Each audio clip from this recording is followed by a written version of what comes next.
Hello दोस्तों, मैं AD Verma आपका वेलकम करता हूं एडी पॉइंट यूट्यूब चैनल में। आज हम स्टार्ट करने वाले हैं बायोकेमिस्ट्री में हमारा एक टॉपिक आता है थर्ड यूनिट में यूरिया साइकिल। इसके बारे में आज हम आपके साथ में डिस्कशन करने वाले हैं।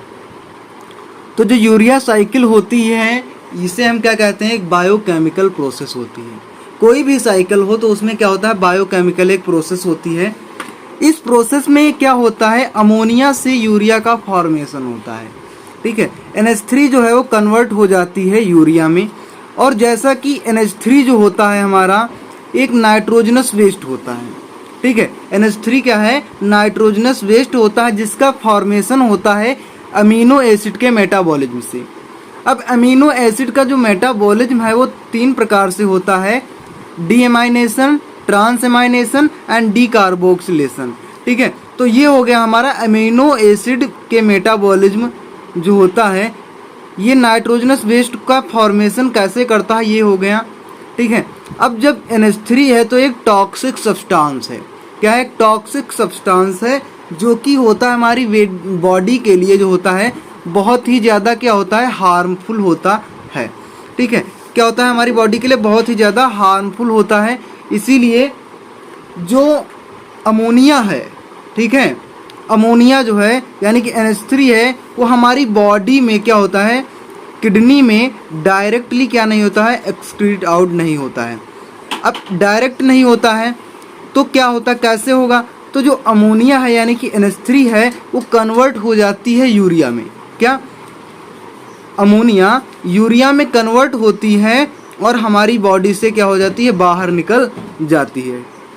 ठीक है, और जो इसमें जो क्या होता है, इम्पॉर्टेंट एक कंस्टिट्यूएंट होता है यूरिया साइकिल के लिए, वो होता है ऑर्निथीन। यानी हम कह सकते हैं कि ornithine is the important constituent for urea cycle. तो अब हम बात करने वाले हैं कि जो यूरिया साइकिल होती है कैसे, मतलब इसका डायग्राम कैसे बनेगा, फ्लो चार्ट में कैसे रिप्रेजेंट की जाएगी।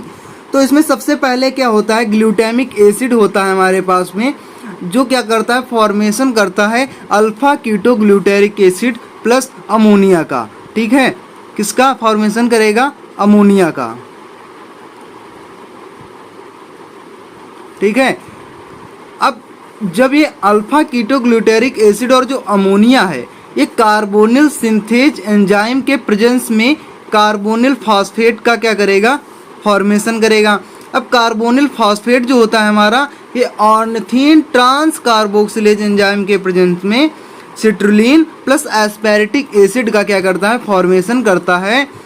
और जो आर्जिनोसक्सिनेट सिंथेज होता है वो सिट्रुलिन प्लस एस्पेरेटिक एसिड जो है आर्जिनोसक्सिनेट सिंथेज एंजाइम के प्रेजेंस में क्या बनाएगा, आर्जिनोसक्सिनेट बनाएगा। ठीक है, अब आर्जिनोसक्सिनेट जो है वो आर्जिनोसक्सिनेज एंजाइम के प्रेजेंस में आर्जिनिन, और आर्जिनिन जो है वो आर्जिनेज एंजाइम के प्रेजेंस में ऑर्निथीन का फॉर्मेशन करेगा। और इसी के दौरान यूरिया और H2O आर्जिनिन और ऑर्निथीन के बीच में क्या हो जाएगी, हमारी बॉडी से एक्सक्रीट आउट हो जाएगी। अब यूरिया साइकिल के दौरान है ना, ड्यूरिंग यूरिया साइकिल जो 2 मोल्स होते हैं NH3 के वो कंबाइंड हो जाते हैं 1 मोल ऑफ CO2 एंड जो कन्वर्ट होता है 1 mole of urea and 1 mole of H2O and for each cycle 3 ATP requires. यानी कि इस साइकिल में जो है 3 ATP की रिक्वायरमेंट होती है।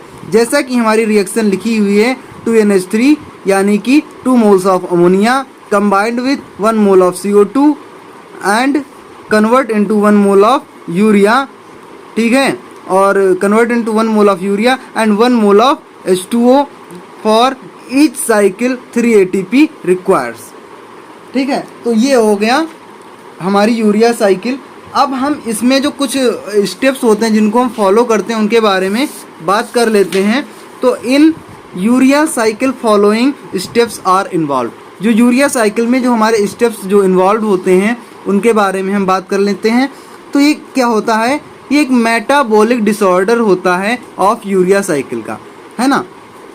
क्या होता है, मेटाबॉलिक डिसऑर्डर होता है यूरिया साइकिल का। अगर किसी भी पेशेंट में यूरिया साइकिल जो है प्रॉपरली ऑपरेट नहीं कर रही है तो इससे हमारी बॉडी में क्या होते हैं, बहुत से वेरियस टाइप के डिसऑर्डर क्या हो जाते हैं, स्टार्ट हो जाते हैं, जिसमें से हम आज कुछ डिसऑर्डर्स के बारे में बात करेंगे जो कि किस एंजाइम्स की डिफिशियंसी के कारण होते हैं, उनका काज क्या है। ठीक है, तो पहला आता है हमारा हाइपर अमोनिया टाइप फर्स्ट। इसमें जो है हमारा कार्बोनिल फॉस्फेट सिंथेज एंजाइम की डिफिशियंसी होती है, जिसके कारण जो NH3 है वो कार्बोनिल फॉस्फेट का फॉर्मेशन नहीं कर पाता है और ब्लड में क्या हो जाता है, अमोनिया का यानी कि NH3 का लेवल क्या होता है, इंक्रीज हो जाता है। अब हाइपर अमोनिया टाइप 2 की अगर हम बात करते हैं तो इसमें ऑर्निथीन ट्रांस कार्बोक्सिलेज एंजाइम्स की क्या होती है, डिफिशियंसी होती है, जिसके कारण ब्लड में ग्लूटामिक एसिड का जो लेवल है वो इंक्रीज हो जाता है। ये आपको मैं एक फ्लो चार्ट में बता रहा हूँ, बाकी आप नोट्स बनाना चाहें तो कमेंट बॉक्स में कमेंट कीजिएगा, मैं आपको प्रोवाइड कर दूंगा। अब सिट्रुलिनेमिया की अगर हम बात करते हैं तो हमारा ऑटोसोमल डिसऑर्डर होता है जो कि आर्जिनोसक्सिनेट सिंथेज एंजाइम की डिफिशियंसी के कारण होता है, यानी कि हम कह सकते हैं कि it is release by the urine 17.2 gram per day. इसमें जब आर्जिनोसक्सिनेट सिंथेज एंजाइम्स की क्या होती है, डिफिशियंसी होती है, तो इसमें पर डे 17.2 ग्राम क्या यूरिन क्या होता है, रिलीज होता है, बट इज द लेवल क्या होता है, इसका इंक्रीज हो जाता है, देन इट इज कॉल्ड सिट्रुलिनेमिया। ठीक है, अब बात करते हैं आर्जिनोसक्सिनिक एसिड यूरिया के बारे में बात करते हैं। तो एक रेयर डिजीज़ है जो कि आर्जिनोसक्सिनेज एंजाइम्स की डिफिशियंसी के कारण होती है, जिसमें ब्लड में क्या होता है, हमारा अमोनिया का जो लेवल है वो क्या हो जाता है, बढ़ जाता है। अब जो आर्जिनोसक्सिनिक एसिड है इसमें क्या होता है, प्लाज्मा में भी लेवल बढ़ जाता है और CSF में भी बढ़ जाता है, और ये क्या होता है, जो ब्लड होता है वो एसिडिक हो जाता है। ठीक है, अगला आता है 5वें नंबर पर हाइपर अर्जेनेमिया। ठीक है, क्या होता है, हाइपरजिनेमिया। ठीक है, तो इसमें क्या होता है, एक जेनेटिक डिसऑर्डर है, यानी कि हाइपर अर्जेनेमिया जो है हमारा एक जेनेटिक डिसऑर्डर है जो कि आर्जिनेज एंजाइम्स की डिफिशियंसी के कारण होता है।